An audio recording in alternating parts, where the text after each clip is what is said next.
les Galeries des Glaces à Versailles.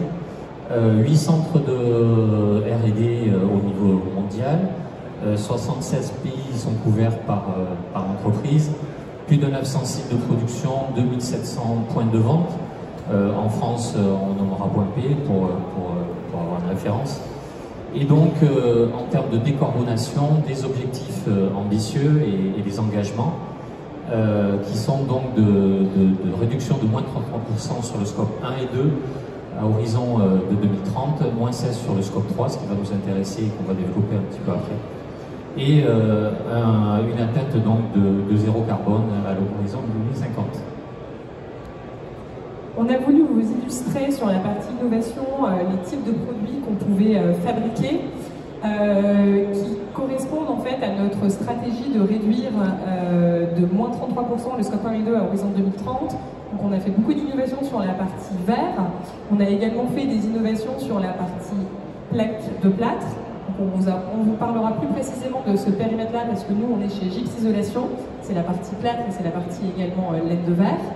On fait également des isolations sur toute la partie façade, on fait des constructions légères, et sur la partie laine de verre, il faut savoir qu'on a jusqu'à 80% de matériaux recyclés dans nos produits. Donc, Gypse Isolation, j'en parlais rapidement, en fait c'est composé de deux marques principales, donc Placo qui est le leader des solutions à base de plâtre, et Isover qui est le leader de l'isolation durable. On a également d'autres marques dans Gypse Isolation, Optiroc sur la partie gypse et également Eurocaustic, Keman et Isolat sur la partie isolation.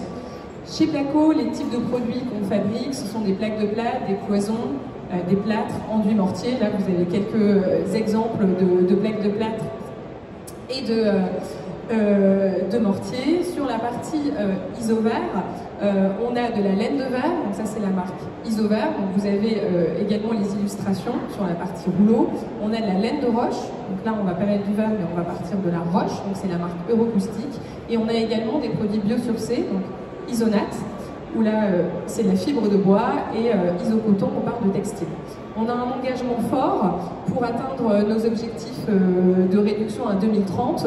Donc en fait, on agit sur différents leviers. On va agir sur notre partie transport, on va vous en parler plus précisément avec Nicolas après, mais on a également une volonté de s'améliorer sur la partie recyclage et également sur nos process de production pour atteindre les zéro émissions nettes à 2050. Alors, au niveau du... On a pris la supply chain, mais on a fait un focus sur la partie transport, puisqu'on a la même démarche en fait en amont sur les fournisseurs. Effectivement, avec plus de 150 000 camions que Gypse Isolation met sur la route chaque année, on a un certain devoir et responsabilité sur la décarbonation. Donc, 150 000 camions tous les ans, 600 camions tous les jours qui partent de nos usines, avec un client à 1,4 client à peu près par camion. En termes de maillage, vous voyez qu'on a Placo Plâtre qui est assez bien réparti sur toute la France. Donc une distance moyenne qu'on arrive à tenir à 215 km. Un petit peu plus compliqué pour la laine de verre, puisqu'on a deux grosses usines, Orange et Chemillé, et là on a des temps de parcours en moyenne à 370 km. On fait 15% de chantier, 17% de chantier pour Isover, et donc on a 45 000 tonnes de CO2 dégagées chaque année, et une charte de service qui est assez contraignante, mais que l'on respecte auprès de nos clients, qui est donc de livrer tous nos clients sur 48 heures partout en France, ce qui après derrière amène quelques contraintes au niveau décarbonation et moyens que l'on va utiliser. Donc vous voyez qu'on a quand même des processus de commande qui sont jusqu'à 70% de camions complets pour Placo, 34% pour Isover. Derrière, on va voir avec des utilisations de TMS que va présenter Constance, des regroupements de véhicules et autres qui font qu'on descend vraiment et on maximise nos camions au départ de nos usines. Donc la roadmap, elle existe depuis un petit moment. On va vous présenter toutes les actions qui ont été menées depuis 2015 et Nicolas vous présentera les actions à venir. Donc il faut savoir qu'en 2015, on a été primo-signataire de la charte Fret 21, donc pour Placo. Fret 21, c'est une initiative qui vise à promouvoir des pratiques de transport plus durables. Donc, comme l'a dit Nicolas, le transport, c'est pas nous qui l'assurons, c'est pas Saint-Gobain, on a des transporteurs. Et donc, en signant cette charte, on s'est engagé aussi à réduire nos émissions, mais avec nos transporteurs. Donc là, on a été vraiment pionnier sur la partie Fret 21, et ça s'est concrétisé en 2022, où on a obtenu le label pour Placo et Isover. Donc là, il y a eu un beau travail qui a été fait par Placo Isover, mais également les transporteurs.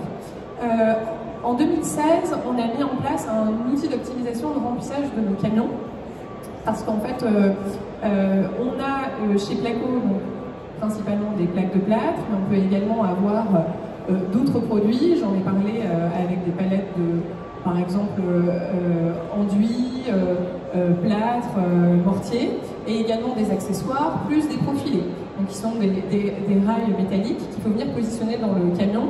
Et comme on a cet objectif de bien optimiser le remplissage de nos camions, on a aujourd'hui en fait mis en place un outil qui nous permet d'optimiser le remplissage dès la prise de la commande par les services clients. En 2022, donc je l'ai déjà dit, on a le label. On a ensuite également mis en place le report modal, c'est-à-dire qu'en fait on a un flux, donc on utilise le train pour une partie de nos flux, donc à peu près 4%, entre notre usine Isover d'Orange vers l'Île-de-France. On a une belle initiative sur notre usine de Vaujours avec la mise en place d'une cuve oléosan, donc qui est un biocarburant, pour permettre en fait du flux interne au sein de l'usine. Vaujours étant une grosse usine, on a un impact significatif sur cette partie-là. Donc ça, c'est l'année 2022. L'année 2023, on a voulu embarquer encore plus l'ensemble de nos transporteurs dans notre démarche de décarbonation, et donc on a mis en place la première table ronde pour échanger aussi avec nos transporteurs pour comment on peut aller plus loin pour atteindre nos targets en termes de réduction d'émissions de CO2. Donc, ça